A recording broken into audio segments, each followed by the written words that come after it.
Facebook-յան ասուլիս իր ձևաչափով առաջն է հայկական մեդիայում։ Ավելի քան 200 հեռարձակում, շուրջ 1 միլիոն դիտում, 4 տարի ազատության ուղիղ եթերում։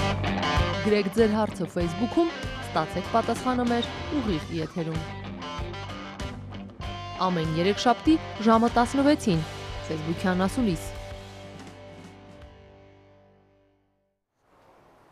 Բարև ձեզ, Ազատություն TV-ի ուղիղ եթերում Facebook-յան ասուլիսն է, այսօր մեր հյուրն է առողջապահության նախարար Լևոն Ալթունյանը, բարև ձեզ պարոն Ալթունյան։ Բարև ձեզ։ Պարոն Ալթունյան, այս շաբաթ ձեր հայտարարություններից մեկը ծխել է հանրային վայրերում արգելվում է, դարձավ շաբաթվա քննարկման թեման։ Ինչու եմ ասում հայտարարություն, որովհետև որքանով որ ես հասցրեցի ուսումնասիրել ձեր պաշտոնական կայքեջը, սա փաստորեն թղթի վրա գրված որոշում կամ նախագիծ չի, գուցե սխալվում եմ, ինձ ուղղեք, խնդրում եմ, եւ ինչպես եք պատկերացնում լուծման մեխանիզմները, որովհետև քննադատություններ եղան, որ սխալ պոչից ենք սկսել գործը գլուխ բերել։ Շնորհակալություն հրավերքի համար։ Ես եմ շնորհակալ։ Հարցը ունի երկու ասպեկտ։ Մեկը վերաբերում է նրան, որ առաջինը տվյալ օրենսդրությունը կա, ընդունված է, բայց չի գործում։ Հանրային վայրերում արդեն իսկ 2004 թվականից ծխել արգելվում է։ Ուրիշ բան, որ օրենքը չի գործում, հասարակական վայրերում ծխում են, տաքսիներում ծխում են, պետք է նշել, որ որոշ հանրային սննդի վայրերում կան ծխողների եւ չծխողների համար սրաներ, սակայն նրանց միջև սահմանագիծը պայմանական է եւ կարող է սեղանի այս կողմը լինի ծխող, մյուս կողմը չծխող եւ ծուխը ազդում է բոլորի վրա։ Սա է հարցի այն մասը, որը մենք ունենք այսօր։ Մյուսը մենք ունենք տագնապալի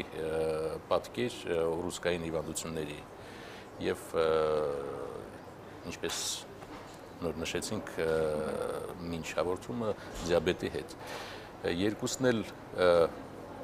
սերտ կապ ունեն ծխելու հետ եւ առողջապահության նախարարությունը չի կարող անցնել այդ փաստի կողքով անտարբեր։ Բազը մենք մեր պայքարը այդ հիվանդությունների հետ վարում ենք ոչ թե վիրասրահներում կամ քիմիոթերապիայի կաբինետներում, այլև մենք անհրաժեշտություն ունենք կանխարգելման հիմնական մեթոդը դա ծխելու հետ պայքարն է։ Հիմնական հաշվի առնելով օնկոլոգիական հիվանդությունների ստրուկտուրան, այն է այսօր մենք ունենք շուրջ 248 հազար հիվանդ, օնկոլոգիական հիվանդ, ներողություն, 248 սիրտանոթային հիվանդ, շուրջ 40-ից ավել հազար օնկոլոգիական հիվանդ եւ առաջի տեղը դա թոքերակն է։ Այդ խնդիրը, այդ չարիքը կանխարգելու համար մենք սկսել ենք մեր պայքարը ծխելու հետ։ Հաշվի առնելով, որ մենք ի սկզբանե մեր առջև դնում ենք նպատակներ, որոնք հասանելի են եւ չափելի, մենք որոշեցինք փորձենք 5-7 տարվա ընթացքում ծխողների քանակը պակասացնենք 30%-ով։ Այդպիսի արդյունքների հասնելու համար մենք պետք ունենք որոշ քայլեր իրականացնելու։ Այն քայլերն են, որոնք որ բարձրաձայնվել էին իմ կողմից։ Պարոն Ալթունյան, ներողություն ընդհատում եմ, ես շատ լավ հիշում եմ, որ տարիներ առաջ ծխելու դեմ, այսպես լայնածավալ քարոզ սկսեց Արա Բաբլոյանը, գուցե նաև սխալվում եմ, բայց որքան գիտեմ, այո, ինքն էր։ Այդ ժամանակ ծխախոտի վրա փոքր տառերով սկսեցին հայտնվել ծխերն արգելվում է, ամեն ինչ աստիճանաբար, հետո ավելի մեծ տառերով, հետո ծխելու մասին այդ գովազդներն արգելվեցին։ Հիմա դուք ասում եք, օրենքը չէր գործում, այսինքն փաստում եք, որ տարիների ընթացքում այդ օրենքը բացի այն, որ անգործության էր մատնված, նաև նախարարությունը լուրջ աշխատանքներ չի տարել այդ ուղղությամբ։ Կարծես օրենքը կիրառելը եւ օրենքը այնպես անել, որ նա սկսի իսկապես գործել, հենց հիմնադիրների, օրենքի նախագծի հեղինակների պարտականությունը պիտի լիներ։ Օրենքի նախագծի հեղինակները նրանք ներդրել են օրենքը եւ առաջարկել են ինչ-որ մեխանիզմներ գործողության օրենքի։ Ուրիշ բան, որ հասարակությունը եւ ծխողները տարբեր ճանապարհներ են գտել այդ օրենքից խուսափելու եւ իրենց պայքարը օրենքի հետ իր արդյունքներն է տվել։ Դրա հետ մեկտեղ պետք է նշել, որ ամբողջ աշխարհում ծխելու այդ պայքարը զարգանում է, մեթոդները եւ գործիքները զարգանում են եւ մենք այսօր փորձում ենք ուղղակի ներդնել այն առաջատար գործիքները, որոնք որ տվել են իրենց ազդեցությունը աշխարհի հիմնական երկրներում, որտեղ որ այդ պայքարը բերել է ծխողների քանակի նվազեցման։ Անցնենք Facebook-յան հարցերին, դրանք շատ են, ես փորձել եմ խմբավորել, ծխելու թեման շարունակելով, եթե կարող եք այսպես միանգամից բլիթ հարցու պատասխանի անցնենք, Արամ Մանուկյան էլեկտրոնային սիգարետներ ներմուծելու մենաշնորհն է։ Ես չգիտեմ հարցը ձեզ ինչու է գրված, ուղղված, բայց եթե ունեք պատասխանը, խնդրեմ։ Ես նույնիսկ չեմ կարող պատասխանել էլեկտրոնային սիգարետների ներմուծումը մենաշնորհ է թե չէ։ Եթե ապրիորի ընդունենք, որ մենաշնորհ է, այդ հարցը ինձ պետք է ուղղվի այլ մաքսային։ Լիլիթ Ավագյան, ծխախոտը լեգալ արտադրանք է, հետևաբար օրինական չէ կարծում, որ այն օրենքով արգելելով դուք ոտնահարում եք ծխողի իրավունքը։ Առաջի հերթին ծխողի իրավունքը ոչ մեկ չի ոտնահարում։ Ես կասեի ընդհակառակը։ Մենք իրագործում ենք ծխողի իրավունքը առողջ ապրելակերպի։ Այսինքն տանում ենք իր հետ եւ բացատրական աշխատանք եւ սահմանափակում ենք իր հնարավորությունները փչացնել իր առողջությունը եւ ամենագլխավորը սահմանափակում ենք իր ծխելու հետևանքով աճող սերնդին վատ օրինակ ցուցաբերելը։ Հաջորդը Լիլիթ Ավագյանը գրել է ձեր խայտարակ համակարգի գործունեության ֆոնին հակածխախոտային պոպուլիստական կոմպանիան ձեզ համար ծիծաղելի չէ, գնահատականը գուցե խիստ էր, բայց այսպես էր ձևակերպված։ Ոչ, ծիծաղելի չէ։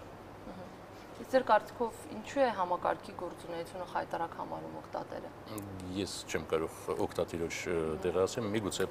խնդրենք բարձրաբանումներ։ Մտահոգվելու տեղիք չկա։ Մտահոգվելու տեղիք կա աշխատելու տեղիք եւ այդ աշխատանքը կատարվում է, այն հրապարակային է եւ մենք պատմել ենք մեր նախագծերի մասին, նրանց ուղղվածության եւ սպասվող արդյունքների մասին։ Գագիկ Մամուլյանն ասում է առանձնապես դեմ չեմ հասարակական վայրերում ծխելու դեմ պայքարին, բայց ծխախոտի թանկացումը դրա հարմար լուծումը չի կարող հանդիսանալ, քանի որ մոլի ծխողները ծխում են, ոչ թե որ էժան է սիգարետը, այլ մոլի ծխող են, ու դա միայն կկարծրացնի առանց այն էլ ծանր սոցիալական վիճակը։ Հաջորդ մտահոգող հարցը այն է, որ էլեկտրական սիգարետները ըստ մի շարք տեղեկությունների ավելի վնասակար են։ Հիմա հարցնում է, չէ՞ կարծում, որ այդ տարատավոր երևույթի զարգացման համար խթան կհանդիսանան արգելքի չկիրառումը։ Առաջինը, եթե սկսենք վերջից, էլեկտրոնային սիգարետները կլինեն առաջարկվող օրենսդրության գործողության ներքո եւ նրանց վրա նույնպես կտարածվի այն արգելքները եւ սահմանափակումները, ինչ որ վերաբերում են ուղղակի սիգարետների։ Մյուս կողմից մոլի ծխողները կծխեն, դուք գիտեք, ամբողջ աշխարհում եւ դա մեր գյուտը չի, ամբողջ աշխարհում գների փոփոխությունը, գների բարձրացումը ամենաազդեցիկ գործիքն է։ Ամենազդեցիկ գործիքն է, մենք կարող ենք գնալ մեր յուրահատուկ ճանապարհով հրաժարվել այդ գործիքից, բայց այդ դեպքում իմ կողմից նշված թվերը 30% ծխողների քանակի նվազեցում 5 տարում կդրվեն հարցականի տակ։ Լևոն Զաքարյանը գրել է, երբ երկրում տիրում է մոտ 50% աղքատություն, որից 20-ը ծայր աղքատության մեջ են, երբ մարդիկ ստանում են չնչին աշխատավարձ, երբ կոռուպցիան ստվերը մոնոպոլիան ահռելի չափերի է հասել, դրանք վերացնելու փոխարեն կառավարությունը միտում ունի թանկացնել ծխախոտը։ Այս դեպքում հարց չկա, ասեմ իմանայք էլի, այդպես է գրել օգտատերը, եւ շատերն իսկապես ասում են, որ ժամանակակից եւ զարգացած ու զարգացող երկրների հետ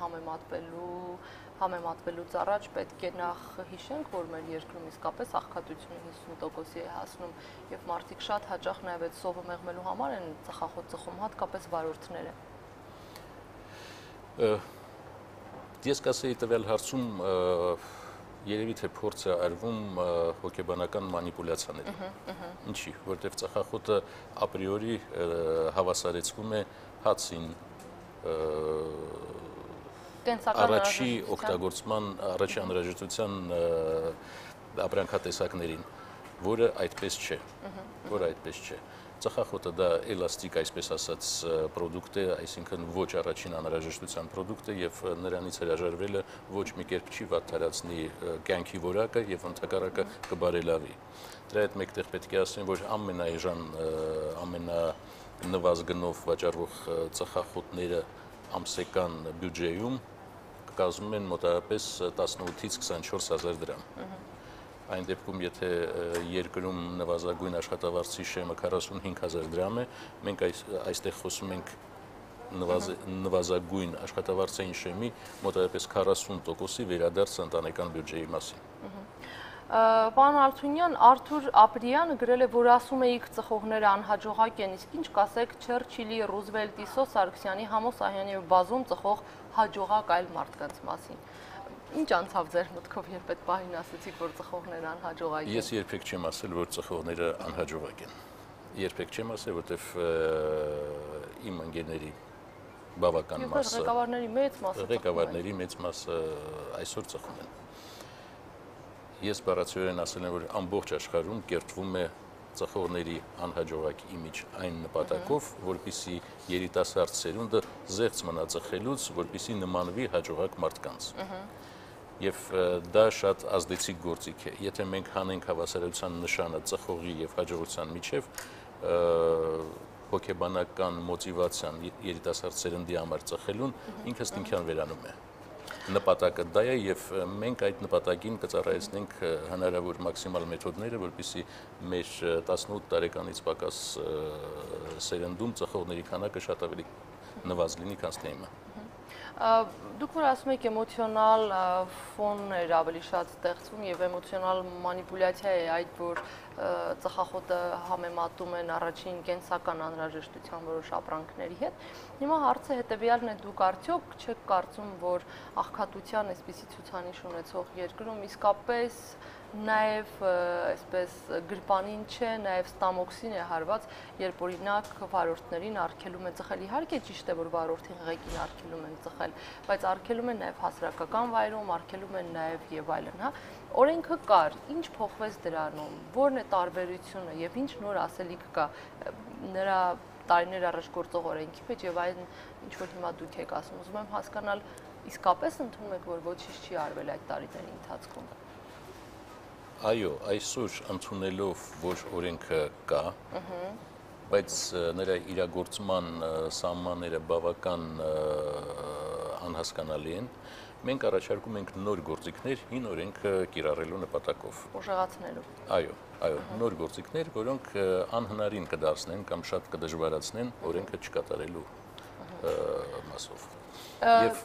ներողություն, այդ պատճառով դուք նշեցիք դատարկ փորով տաքսիստները, որոնք ծխում են, ավելի լավ կլիներ, որ 300 դրամով նրանք հաց կնեին։ Կարեն Սոխակյանը ասում է, Ալավերդու պղնձամոլիբդենային գործարանի ծխատարի միջից դուրս բրծնող ծուխը քանի ծխախոտի գլանակի ծխի չափ է։ Խնդրում եմ ներկայացրեք հստակ տվյալներ, պարոն նախարար։ Ուզում ասել հիմա որն է ավելի վտանգավոր։ Ինչքանով է վտանգավոր վերարտադրող գործարանների ծուխը, ես այսօր թվեր չունեմ։ Ինչքանով է վտանգավոր ծխախոտի ծուխը, ես ունեմ հստակ թվեր եւ այդ թվերը բազմիցս հրապարակվում են տարբեր գիտական կայքերում, այդ թվում եթե պետք է մենք կարող ենք հրապարակել առողջապահության նախարարության կայքում, որպեսզի հասանելի դարձնենք այդ հետազոտությունները դրանով հետաքրքրվող անձանց։ Համեմատությունը հետեւյալն էր, որ մարդիկ ուզում են ասել պղնձամոլիբդենային գործարանի ծխատարը եւ ընդհանուր առմամբ այդ պոչամբարները, աղտոտված բնությունը դրանք ավելի վտանգավոր են, քան հենց ծխախոտը։ Եթե այստեղ մարդը իր կամքով է ինքնին ընդունավորում, այնտեղ Ալավերդում ապրող ամեն երկրորդ երեխան այսօր ունի գոնե ալերգիկ ֆոնի, հա, խնդիրներ։ Այս առումով մտահոգիչ չի արդյոք պատկերը։ Խնդիրներ կան ցանկացած ասպարեզներում եւ ցանկացած ոլորտներում եւ խնդիրները բազմաթիվ են, բայց համաձայնվեք, որպեսզի մենք մի օր գանք բարեկեցիկ եւ առողջ կյանքի, պետք է սկսել մի օր ինչ-որ մի բանից եւ սկսել այն խնդիրների լուծումից, որոնց գործիքները մեզ հասանելի են եւ որոնց արդյունքները կարող են հաշվելի եւ հասանելի լինել։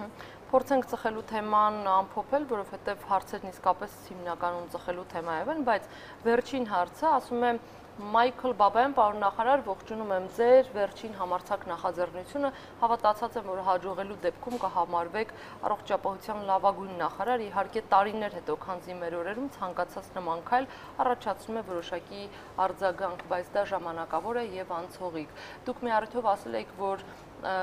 5 տարի հետո կտեսնենք հա ձեր աշխատանքի արդյունքները, այսինքն սպասենք 5 տարի մինչև տեսնենք ինչ արեցիք։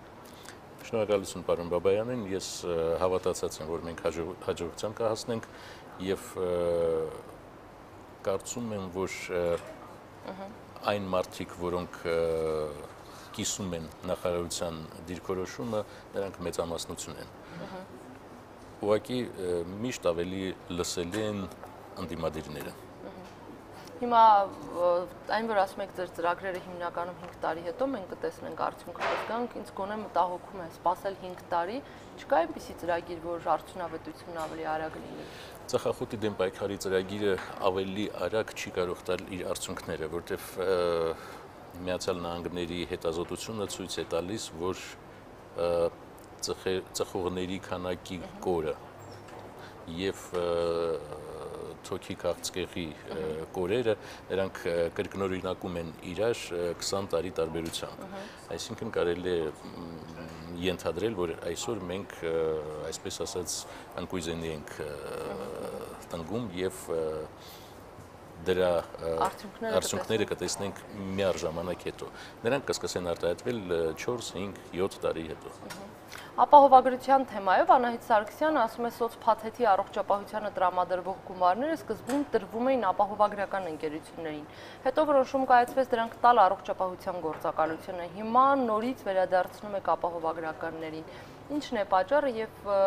մտահոգություններ կա, որպեսզի հերթով բոլոր հարցերը չկարդամ, բայց այսպիսի մտահոգություններն են օգտատերերը, որ բյուջեից փողը վերցնում եք, տալիս եք ապահովագրական ընկերությունների, սա է ձեր միակ նպատակը։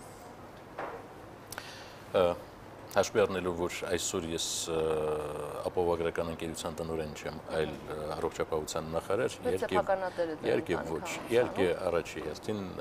մենք խոսում ենք առողջապահության ոլորտի բարելավման մասին, քանզի իմ հաջողությունը չափվելու է այդ ցուցանիշներով։ Ինչ է կատարվում սոցփաթեթի ապահովագրության հետ։ Այո, տարիներ առաջ դա ապահովագրական ընկերությունների գործառույթների ներքո էր։ Հետո տեղափոխվեց պետական պատվերի դաշտ։ Ինչի դա կատարվեց, մի պարզ պատճառով, որովհետև այդ ժամանակահատվածում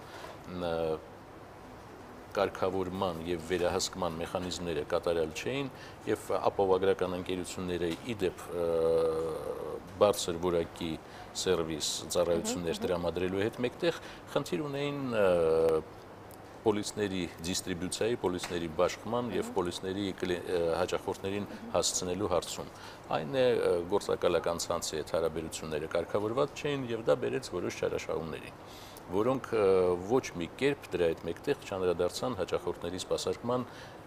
որակի եւ սպասարկվող հաճախորդների քանակի վրա։ Ընդ որում դրա հետ մեկտեղ պետք է նշեմ, որ հավաքագրված գումարները բավականացնում էին, որպիսի եւ ձևավորվեր ապահովագրական ընկերությունների եկամուտ եւ սպասարկեին բոլոր դիմող հաճախորդներին։ Ինչ կատարվեց այդ ծրագրի հետ պետական պատվերի շրջանակներ վերադարձնելու կամ տանելու հետևանքով։ Կատարվեց այն, որ այդ գումարները սկսեցին փոշիանել տարբեր ծրագրերով եւ մենք ունեցանք մի պատկեր, երբ որ օգոստոս-սեպտեմբեր ամիսներին գումարները վերջանում էին եւ սոցփաթեթով նախատեսված ծառայությունները, սոցփաթեթով նախատեսված կոնտինգենտին չէին հասցվում։ Եւ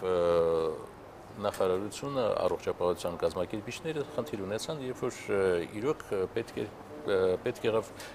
հերթագրել հաճախորդներին 2, 3, 4 ամիս հետո ծառայությունները ստանալու համար։ Այդ առատավոր երևույթը վերացնելու համար մենք որոշում ընդունեցինք մի կողմից ուժեղացնել ֆինանսական ոլորտի կարգավորումը, ինչը եւ կատարվեց կենտրոնական բանկի հետ համատեղ, մենք նոր գործիքներ, նոր մեխանիզմներ ենք մշակել այդ նպատակով, մյուս կողմից ավելացնել ծառայությունների քանակը, որպեսզի ապահովագրական ընկերություններին զեղծ պահել գայթակղությունից բարձր կոմիսիաներ տրամադրել գործակալներին եւ վերադարձնել այդ ծրագիրը ապահովագրականներին։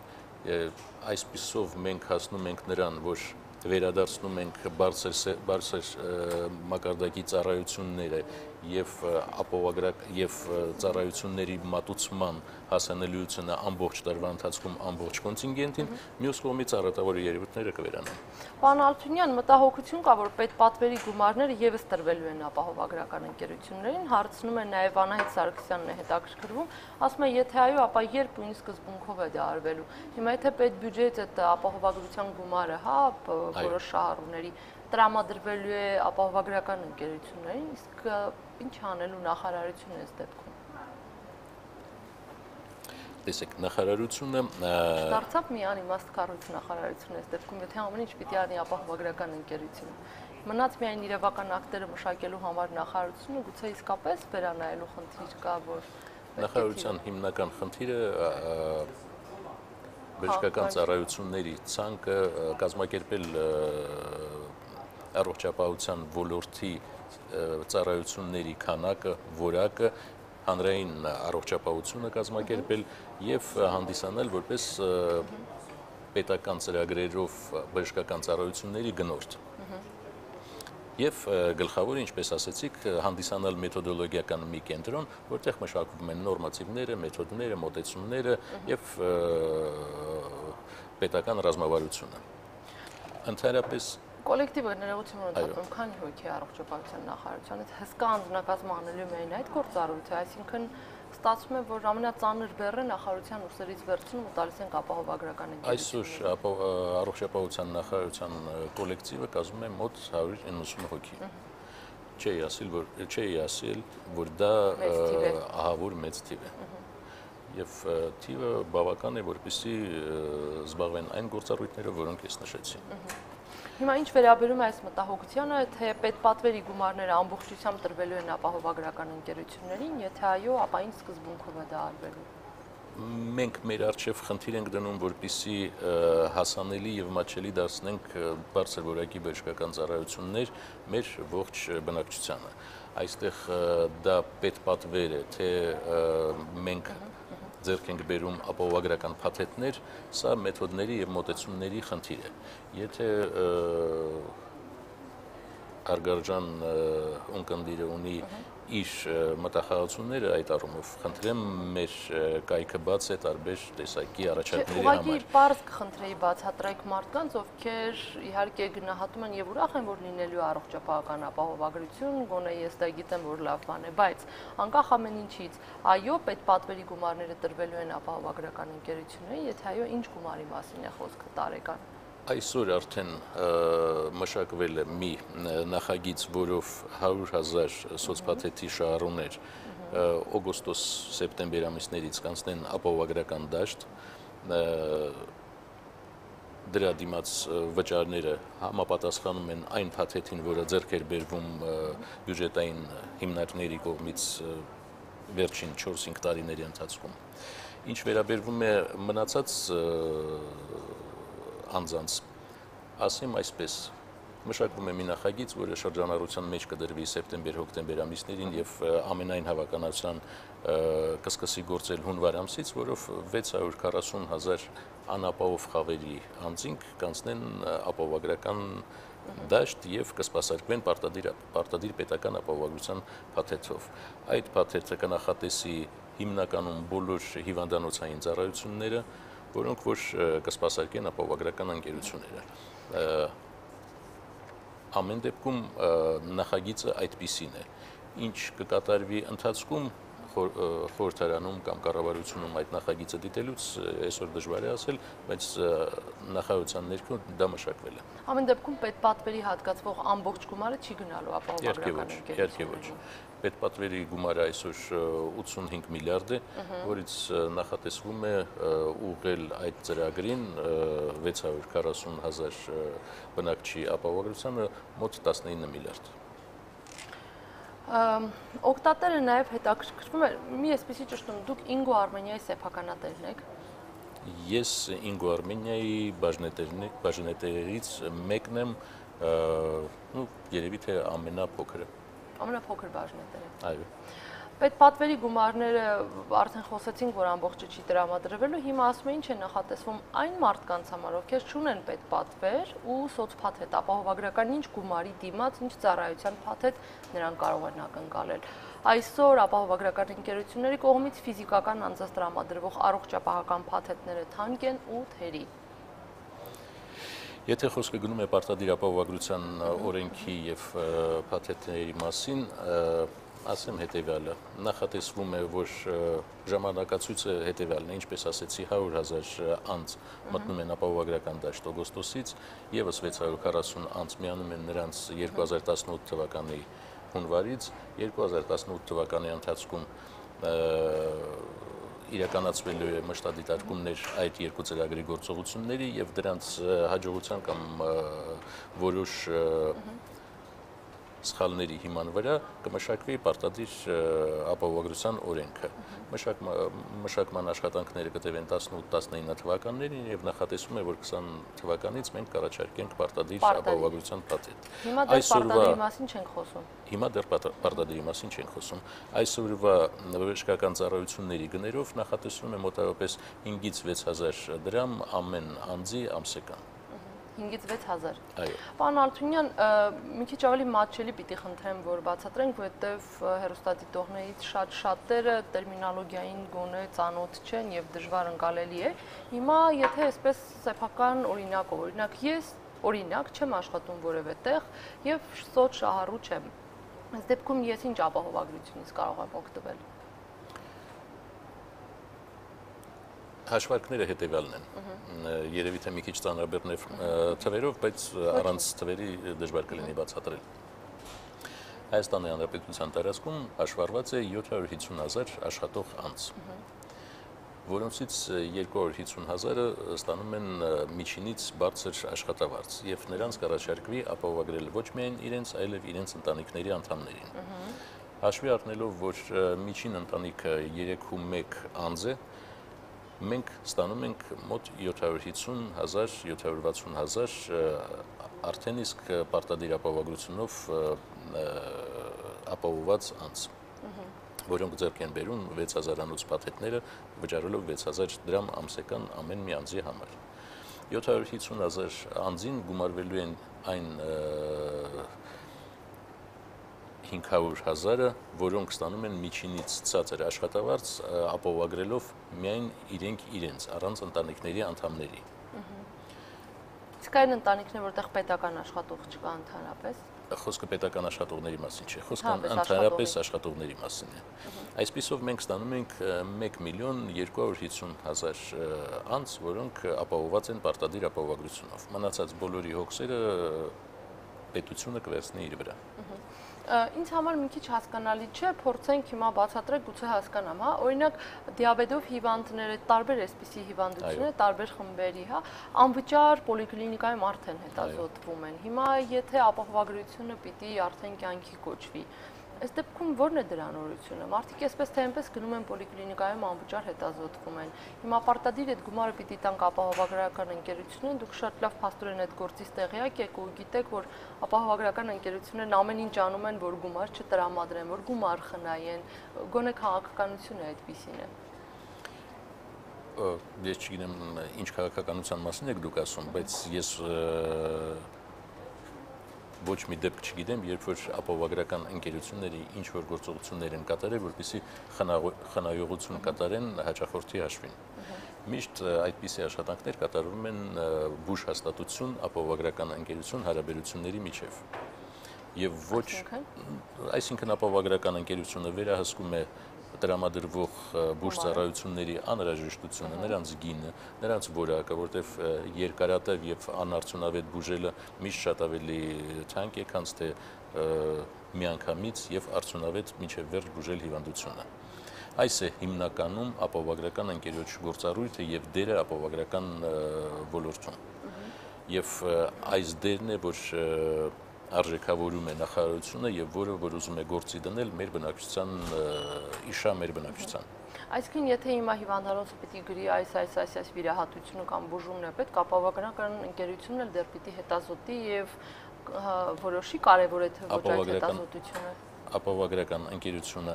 առանց բուժման ժամկետները երկարացնելու պարտավոր է, նրա փորձագետները պարտավոր են իրենց ղեկավարության առջև վերահսկեն ցանկացած դեպք եւ այդ դեպքով ունենան իրենց կարծիքը եւ այդ կարծիքը հասնեն ինչպես հաճախորդին, այնպես էլ բուժհաստատությանը։ Օգտատերից մի քանիսը իհարկե չեն ուզում անուն ազգանունները իրենց հնչեցնեն, բայց ասում են միանգամից չեք ուզում հարստացնել բյուջեի հաշվին ապահովագրական ընկերություններին, այդ թվում նաեւ Ինգո Արմենիային։ Ամբողջ աշխարհի փորձը ցույց է տալիս, որ պարտադիր ապահովագրությունների ծառայությունները շատ քիչ դեպքերում են լինում եկամտաբեր եւ եթե լինում են եկամտաբեր, նրանք լինում են նրանց եկամտաբերությունը տատանվում է 2-ից 5%-ի սահմաններում, 0-ից 5%-ի սահմաններում։ Սա այն գինն է, որը հասարակությունը պատրաստ պետք է լինի վճարել բարձր որակի համար եւ ամեն դեպքը առանձին փորձականության ենթարկելու համար։ Դրա հետ մեկտեղ ասում եմ միանգամից ուզում եք հարստացնել ապահովագրական ընկերություններին բյուջեի հաշվին, այդ թվում նաև Ինգո Արմենիայի, սա տեղին մտահոգություն է։ Նույն բանը խոսացվում էր ապաններ դնելուց, ես կարծում եմ այսօր հասարակությունը չի պատկերացնում իր կյանքը այսօր առանց ապայի։ Իսկ թյուրն բռնում է առայժմ։ Ես կարծում եմ այո։ Վարուժան Վարդան Բաղդասարյանն ասում է, ինչու պաշտպանված չեն հոգեկան հիվանդություն ունեցող անձանց շահերը, այս մարդիկ Հայաստանում ամենախոցելին ու ամենավատ վիճակում են։ Հոգեկան առողջության մասին օրենքից մի կետ մեջ բերեմ, որը իսկ շատ կհեշտացնի նրանց կյանքը, եթե գործի ստեղծվում է հոգեկան խանգարումներով անձանց բուժական արտադրական ուղղվածության կազմակերպություններ եւ ամբողջը չկարդամ, ամեն դեպքում ասում է, ինչու այս մարդկանց իրավունքները Հայաստանում պաշտպանված չեն։ Ես չէի ասի, որ այդ խավի իրավունքները պաշտպանված չէին, երկու թիվ բերեմ, միջին բնակչի հաշվարկով պետական բյուջեում նախատեսվում է մոտավորապես հիվանդանոցային եւ հիվանդանոցային ծառայություններին 3100 դրամ։ Հոգեկան հիվանդություններով տառապող հիվանդների մասով նախատեսվում է մոտավորապես 14-16 հազար դրամ ամեն մի հիվանդին։ Այստեղ մենք ունենք մեծ շեղումներ, բայց դրա հետ մեկտեղ պետությունը չի նախատեսում նվազեցնել այս ծրագրերը, ընդհակառակը հոգեբուժական ծառայությունները կենտրոնացնելու, նրանց էֆեկտիվությունը բարձրացնելու նպատակով մենք նախատեսում ենք օպտիմիզացիոն process-ները առաջի հերթին անցկացնենք այդ ոլորտում եւ դրա արդյունքները շուտով կերևան։ Պարոն Ալթունյան, ինչ վերաբերում է ապահովագրությանը, պարտադիր ապահովագրությանը, մարդիկ կան, ովքեր ունեն արդեն ապահովագրություն, երբ ձեր նշած ժամկետում սկսի գործել պարտադիր ապահովագրությունը, մարդիկ ունենալով իրենց ապահովագրությունը մեկ էլ պիտի այդպես պարտադիր կերպով ընկնեն այդ հոսանքի տակ, ինչպես պիտի դա գործի։ Եվ արդյոք իրավունք չի ունենալու այն մարդու, ով ունի ապահովագրություն, արդեն ստորագրելով հրաժարվել պարտադիրից։ Նույն հարցը կանգնել էր ապայի ընդունման ժամանակ, որտեղ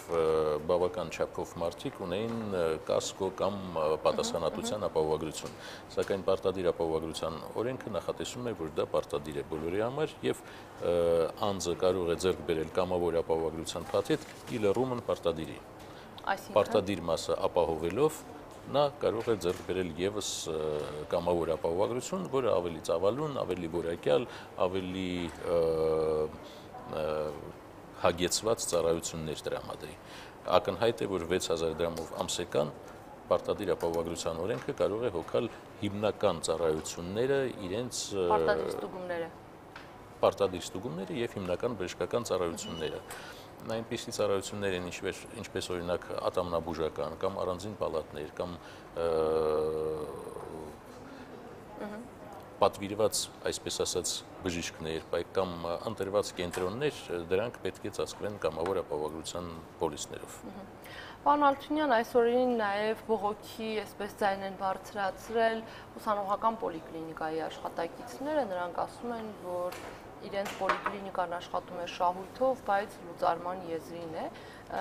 եւ նաև այսպիսի խոսակցություններ կան, մամուլը գրեց այդ մասին, որ դուք ցանկանում եք փակել այդ պոլիկլինիկան, որպեսզի ուսանողները տեղափոխվեն Վարդանանց, ձեր ընտանիքին կամ ձեզ պատկանող Վարդանանց բժշկական կենտրոն, որը պոլիկլինիկայի բազայի վրա ստեղծված կենտրոն է, եթե չեմ սխալվում։ Սա կրկին կարծում եք, որ թյուր տեղեկություն է։ Ես արդեն պատասխանել եմ այդ հարցին հեռուստացույցով, բայց այնուամենայնիվ կկրկնեմ պատասխանս։ Հարցը ունի երկու պատասխան՝ եւ այո, եւ ոչ։ Այո, ուսանողական պոլիկլինիկան առաջարկվել է լուծարման։ Պատճառը նրանումն է, որ ուսանողական պոլիկլինիկայի դեպքում մենք ունենք գումարների կրկնակի ծախս։ Պարզաբան եմ ասածս, ուսանողը ընդունվելով բուհ, առանց դուրս գալու իր տարածքային պոլիկլինիկայից կցագրվում է նաև ուսանողական պոլիկլինիկային։ Եվ ուսանողական պոլիկլինիկային վճարվում է ինչ-որ տոկոս այն գումարներից, որոնք նախատեսվում են ամեն քաղաքացու համար, եւ 56,000 ուսանողների համար պլյուս 3,000 արտասահմանյան ուսանողների համար պոլիկլինիկան ստանում էր տարեկան 148 միլիոն դրամ։ Մենք առաջարկում ենք վերադարձնել ուսանողներին իրենց տարածքային պոլիկլինիկաները, այստեղ գումար չի ավելանում, որտեղ այսպես կամ այնպես այդ գումարը վճարվում էր երևանցիների համար։ Իսկ մարզերի բնակիչների համար մենք առաջարկում ենք, որպեսզի մարզի բնակիչը ընդունվելով Երևանյան բու ընդունվելու պես միանգամից լրացնի մի հարցաթերթիկ, որտեղ որ ինքը կընտրի այն պոլիկլինիկան, որը նախընտրում է։ Պոլիկլինիկաների ցանկը կլինի կամ բուհին առավելապես մոտիկ պոլիկլինիկաները, կամ իր մշտական Երևանում բնակության վայրին մոտիկ։ Եթե նրանք բնակվեն Վարդանանց բուժկենտրոնի կողքերը, նրանք կարող են ընտրել Վարդանանց բուժկենտրոնը։ Վարդանանց բուժկենտրոնը ավելի շահավետ տեղում է, որովհետև մանկավարժական համալսարան, բժշկական համալսարան, խոշոր բուհերը գոնե մոտ են Վարդանանց կլինիկային, չէ՞ կարծում, որ իրոք արտահոս կլինի ձեր կլինիկա։ Դուք գիտեք, Վարդանանց բուժկենտրոնը առաջինը բացվել է մոտ 9 տարի առաջ, երբ որ ես նույնիսկ չէի նախատեսում նախարար լինեի, եւ այս ծրագրերը իհարկե այն ժամանակ էլ ասում են Ինգո Արմենիայի համար եք բացել, որ ապահովագրություն։ Այո, Վարդանանց բուժկենտրոնը բացվել էր Ինգո Արմենիայի համար եւ կատարեց իր ֆունկցիան, որտեղ մենք կանխատեսելի դարձրեցինք մեր բժշկական ծառայությունների բարձր մակարդակը, ինչը հաջողության բերեց Ինգո Արմենիայի բժշկական ապահովագրության ծրագիրը։ Բայց հիմա խոսքը դրա մասին չէ եւ ես չեմ ինչպես Պոլիկլինիկայի բազայի վրա բացվեց կենտրոնը։ Ոչ, պոլիկլինիկայի բազայի վրա չբացվեց, դատարկ տարածքում 0-ից կառուցվեց պոլիկլինիկան։ Այնուամենայնիվ վերադառնանք ուսանողներին, եթե ինչ-որ մեկը նրանցից կնախընտրի Վարդանանցը, ես խոչընդոտներ չեմ ստեղծի։ Դրա հետ մեկտեղ պետք է ասել, որ այսօր Վարդանանց պոլիկլինիկան սպասարկում է մոտ 32,000 անձ եւ նրա մաքսիմումը 35,000-ն է, որից հետո մենք կանխատեսում ենք որակի անկում։ Հետևաբար կլրացվի էլի այդ 35-ը։ Հետևաբար 3,000 անձը, որից քաղաքացիները, ոչ ուսանող քաղաքացիները, ես կարծում եմ կազմեն գերակշռող մեծամասնությունը։ Հիմա այն մտահոգությունները, որն ունեն աշխատակիցները, որ մայրաքաղաքի խոշոր բուհերը Վարդանանցի կողքն են եւ արդյունքում դուք գերշահույթով այդ կլինիկան կաշխատի եւ իրենք էլ կզրկվեն աշխատանքից, այս մտահոգություններն ամեն դեպքում ասում եք, որ տեղին չէ։ Ես այս երկու հարցը չէի կապի իրար։ Օպտիմիզացիայի հիմնական միտքն է գումարների ուղղությունը կենտրոնացնելով հասնել տնտեսման, ինչը որ մենք ունենում ենք այս դեպքում։ Ուսանողական պոլիկլինիկան լուծարելով մենք ստանում ենք մոտավորապես 100 միլիոն դրամի տնտեսում, որը որ նախատեսվում է ուղղել դիալիզով հիվանդների ծառայությունները լավացնելու եւ դիալիզի ծրագրի անվճար ծրագրի մեջ ընդգրկվող անձանց քանակը ավելացնելու նպատակով, ինչը մեծ պահանջարկ ունի։ Իսկ դիալիզը այսօր կյանքի փրկելու գրեթե եզակի տեսակներից է ծառայությունների։ Կարինա Հովհաննիսյանն ասում է, երկրորդ կարգ ունեցող հաշմանդամության համար գործող պետպատվերը ինչու ու իր շրջանակում չի գործում, պատին գրած կպցրած է, օրենքն էլ ասում են, որ առաջին երկրորդ կարգ ունեցող հաշմանդամների բուժծառայությունները պետպատվեր են, բայց գնում ես հիվանդանոց ու բոլորովին այլ բանի ես հանդիպում։ Ես այդպիսի դեպքերի մասին չեմ լսել, երբ որ առաջի կամ երկրորդ կարգի հաշմանդամներին մերժում են անվճար ծառայությունների մեջ։ Ուրիշ բան, միգուցե պետպատվերը այդ ամիս ավարտվելու պատճառով իրենց գրանցում են մի ուրիշ ամսվա կամ մի ուրիշ ամսաթվի, դա կարող է պատահել։ Ինչպես կանոն, հերթերը չեն գերակշռում 30-40 օրը, ինչը ընդունելի է մեր նման երկրներում։ Բավական է ասել, որ Մեծ Բրիտանիայում հերթերը ձգվում են մոտավորապես 10, 14, 18 ամիսների։ Այո։ Լիլիթ Ավագյան, եղել եք մարզային հիվանդանոցներում, քանի շտապօգնության բրիգադ է սպասարկում յուրաքանչյուր մարզին։ Ինչ պատասխան են նախատեսվում։ Ես էլ չգիտեմ։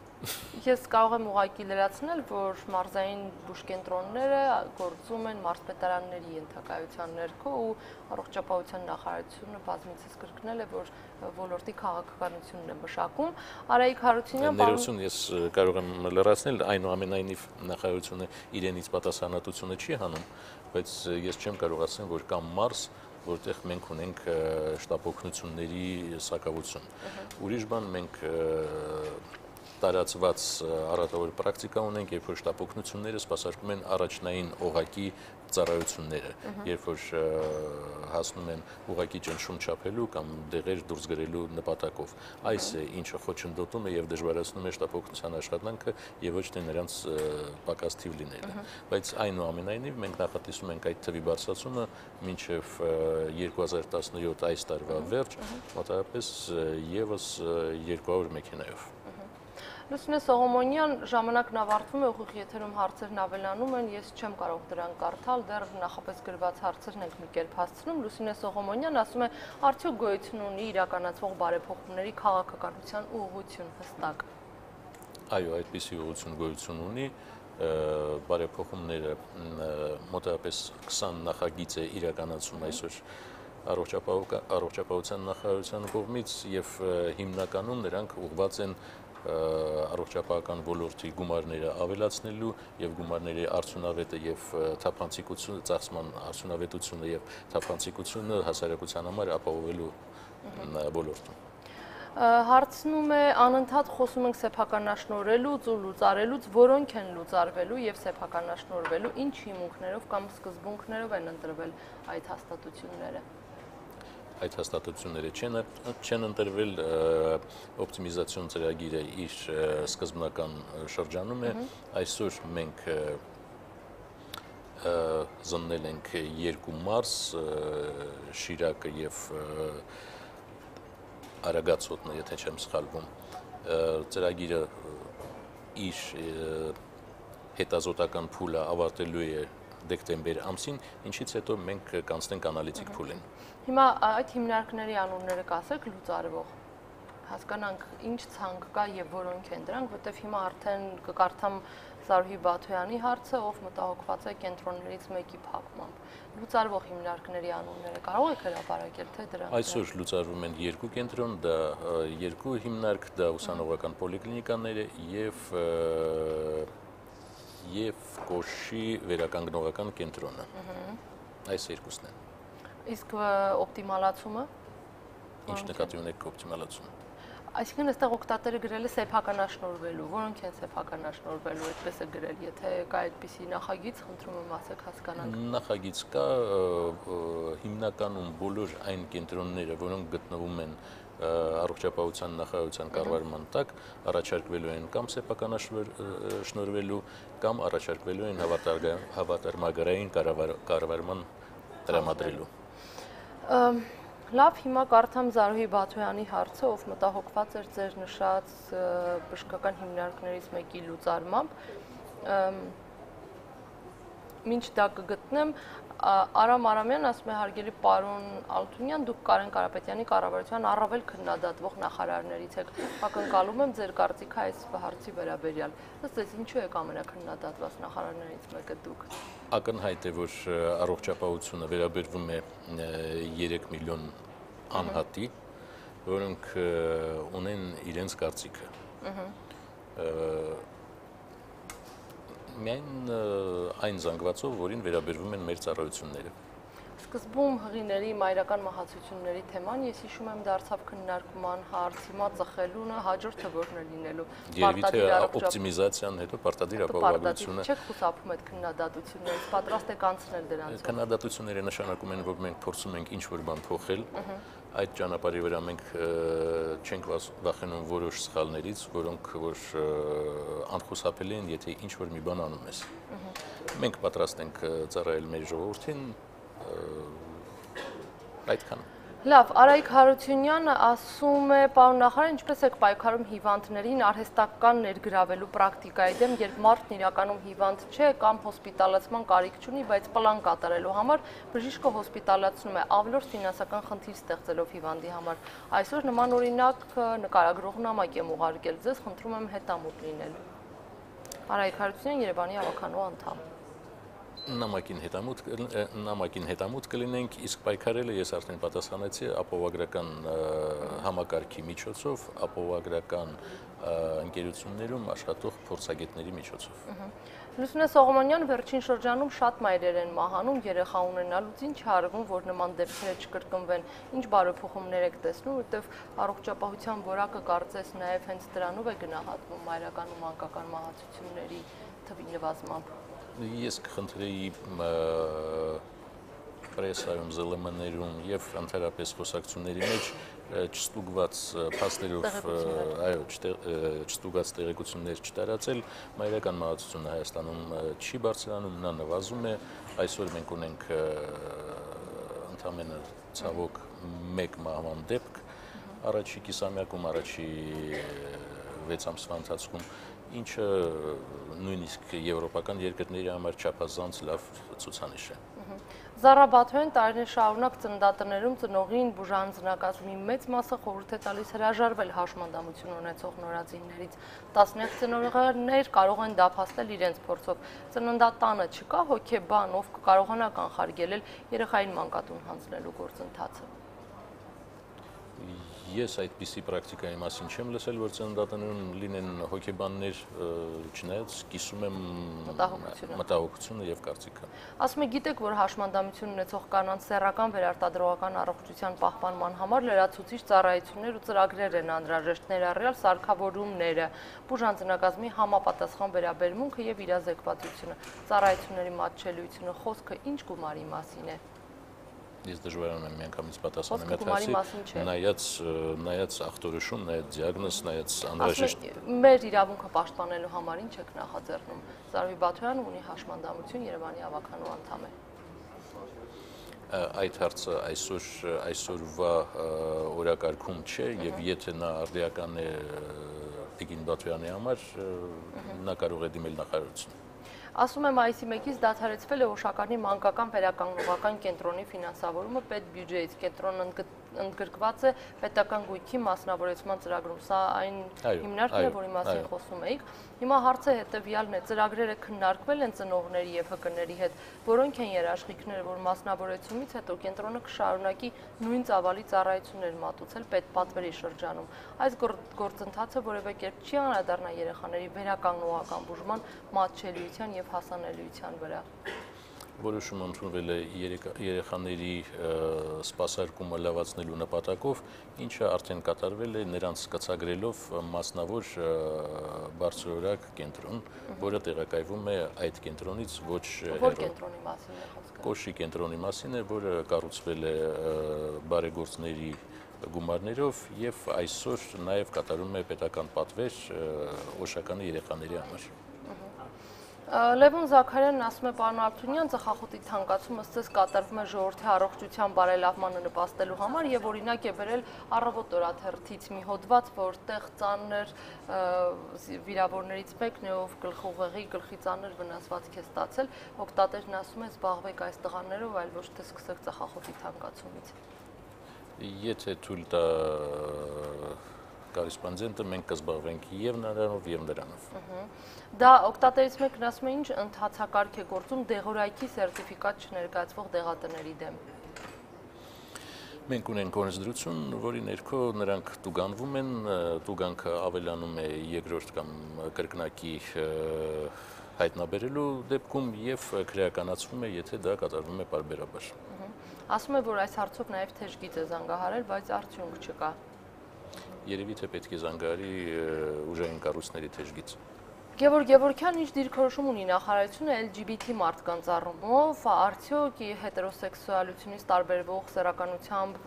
վարիացիաները մեր երկրում դասակարգվում են որպես հիվանդություն, եթե ոչ, կխնդրեի հանրության համար մեկ անգամ եւս հստակ նշել այդ որոշման գիտական հիմքերը։ Ես դրա մասնագետը չեմ, կարող եմ ասել, որ LGBT փոքրամասնությունները ներառվում են պետպատվերի մեջ նույնպես, ինչպես եւ մնացած բոլոր քաղաքացիները։ Լուսինե Միրզոյան, ողջույն հարգելի նախարար, ինձ հետաքրքրում է անպատժելիության մթնոլորտը սխալ ախտորոշումների դեպքում, մասնավորապես վերջերս 3 պլանային սոնոգրաֆի անցած կնոջ մոտ ծնվել է առանց դաստակի երեխա։ Խնդիր կա եւ այսօր նախարարությունը ձեռնամուխ է եղել մի նախագծի, որը այն 20 նախագծի ներքո է, որոնց մասին ես նշեցի մի քիչ ավելի առաջ, դա բժշկական ոլորտի հաշտարարի ստեղծման նախագիծն է։ Լիլիթ Գալստյանը ձեր ուշադրությունն է հրավիրում Մեղրու տարածաշրջանային հիվանդանոցի վրա, ասում է այնտեղ խնդիրներ կան, որոնք ձեր ուշադրության կարիքն ունեն եւ նշում է, որ գործակալության պետ Ծաղիկ Վարդանյանի մեկնաբանությամբ նա իր հարազատ քույրն է տնօրենը, հիմա դուք իրոք կարծում եք, որ նա օբյեկտիվորեն է ներկայացնում վիճակը, ծանոթ եք այնտեղ տիրող խնդրին։ Ինչի մասին է խոսում։ Ես ծանոթ եմ այնտեղ տիրող խնդրին, խոսքը ցավալի դեպքի մասին է, երբ որ մարդ է մահացել, պետք է ասել, որ կենտրոնի տնօրենը անզոր է որևիցե բան փոխել հիմա, որտեվ գործը գտնվում է քննչական մարմիններում եւ կատարում են տարբեր տեսակի փորձաքննություններ։ Օբյեկտիվ պատկեր ունենալուց հետո դարձյալ առանց տնօրենի ներգրավման դատաբժշկական էքսպերտները իրենց եզրակացությունը կանեն։ Պարոն Արթունյան, ժամանակն ավարտվել է, հարցերը նույնպես, բայց ինձ հետաքրքրում էր օրինակ սիրտանոթային հիվանդությունները, դիաբետիկ շաքարախտով հիվանդների եւ օնկոլոգիական խնդիրներով մարդկանց ճակատագրեր, այս 3 ուղղություններով ինչ կոնկրետ անելիքներ ունեք, այդ գործիքները ռադիոիզոտոպների կա, բայց ինչու չի աշխատում, արդեն չէ կարծում այդ գործիքները սկսեցին հնանալ, որովհետև անգործության են մատնված, եւ արդյոք ծխելու դեմ պայքարի փոխարեն պետք չէր սկսել ճիշտ ախտորոշման ուռուցքաբանական հիվանդությունների, դիաբետով հիվանդ մարդկանց խնդիրներով առավել հստակ ու կոնկրետ զբաղվելով եւ սիրտանոթային հիվանդությունների, այս 3 հիվանդությունները դասակարգելով ինչ է կարել այս ամիսների ընթացքում այս ուղղությամբ։ Խնդիրները կան, նրանք արդիական են եւ ես կրկին կասեմ, որ նախարարությունը իրավունք կվերապահի զբաղվի բոլոր խնդիրներով կոմպլեքսում, իրենց կոմպլեքսում եւ նախարարության ներուժը բավական է եւ ոլորտի ներուժը բավական է, որպեսզի մենք լուծենք այդ խնդիրները զուգահեռ։ Ինչ վերաբերում է օնկոլոգիական եւ այն ձեր կողմից թվարկված հիվանդությունների, այո, դրանք չարիքներից ամենամեծն են մեր բնակչության առողջության համար եւ մենք այսօր համապարփակ ծրագրեր ենք մշակում, որպեսզի արդյունավետ պայքարենք դրանց դեմ։ Այդ կենտրոնը ինչի՞ չի գործում, այդ գործիքները, որոնց մասին այդքան լսեցինք, ռադիոիզոտոպներ, սկանավորում, ինչու չեն գործում դրանք։ Հազարավոր մարդիկ գիտենք, որ գնում են հարևան երկիր Վրաստանում։ Կենտրոնը վերանորոգման փուլում է, այո, վերանորոգումը շատ է ձգվել, պետք է ասել, որ այստեղ նախարարությունը ունի պրովայդեր մասնավոր ընկերություն, որի այդ հարաբերությունները հիմա ճշտման փուլում են։ Եթե այդ հարաբերությունները ճշտվեն, կենտրոնի գործածման ժամկետը 3-ից 5 ամիս է։ Եվ վերջին հարցը այսօրերին շրջանառվում էր, որ վարչապետ Կարեն Կարապետյանը պատրաստվում է հրաժարական տալ, թեպետ այսօր եղավ նախագահի պատասխանը, որ այդ լուրերն իրականությանը չեն համապատասխանում, բայց մի շարք օգտատերեր ձեզ հարցնում են, չեք պատրաստվում դուք էլ հրաժարական տալ։ Եթե անկեղծ լինեմ, ես առաջին անգամ եմ լսում այս թեման, ես չեմ պատրաստում, ես այսօր առավոտյան հանդիպել եմ վարչապետի հետ, այսօր 11-ի առավոտվա 11-ի դրությամբ նա չէր պատրաստվում հրաժարական տալ։ Շնորհակալ եմ, դուք եւս չեք պատրաստվում հրաժարական։ Ես եւս չեմ պատրաստվում, նի դժջոցից։ Չնայած որ կան այդ քննադատությունները, դուք նշում եք, որ ձեր ծրագրերի արդյունքը մենք դեռ կտեսնենք։ Իմ ծրագրերի գնահատականը կտա վարչապետը, կառավարությունը եւ ի վերջո ժողովուրդը, երբ որ դրանց արդյունքները արդեն ի հայտ կան։ Կատարման փուլում ես չեմ սպասում ոչ գովունակության, ոչ գովասանքների, որտեղ կատարման փուլը կապված է սովորույթները փոխելու հետ, սովորույթները ջարդելու հետ, դա միշտ ցավոտ է, դա միշտ ընդդիմություն է առաջացնում, այո։ Եվ մենք դրան պատրաստ ենք հոգեպես։ Այս ամիսների ընթացքում որևէ բաստողում չունեցաք։ Չեմ կարող ասել։ Շնորհակալ եմ։ Հիշեցնեմ, Ազատություն TV ուղիղ եթերում Facebook-յան ասուլիսն է, այսօր մեր հյուրն էր առողջապահության նախարար Լևոն Ալթունյանը, ես ներողություն եմ խնդրում այն օգտատերից, որոնց հարցերը չկարողացանք ուղիղ եթերում ընթերցել, շնորհակալ ենք մեր հրավերն ընդունելու համար, եթե ունեք ավելացնելու բան, այնտեղ հեռուստադիտողներին խնդրեմ ասեք։ Միշտ մեծ ուրախությամբ կմասնակցեմ ձեր ծրագրերին, առավել ևս ձեր օգնությամբ մենք հասնում ենք մեր դիրքորոշումը բնակչությանը։ Շնորհակալ եմ։ Հաջողություն կհանդիպենք մյուս շաբաթ։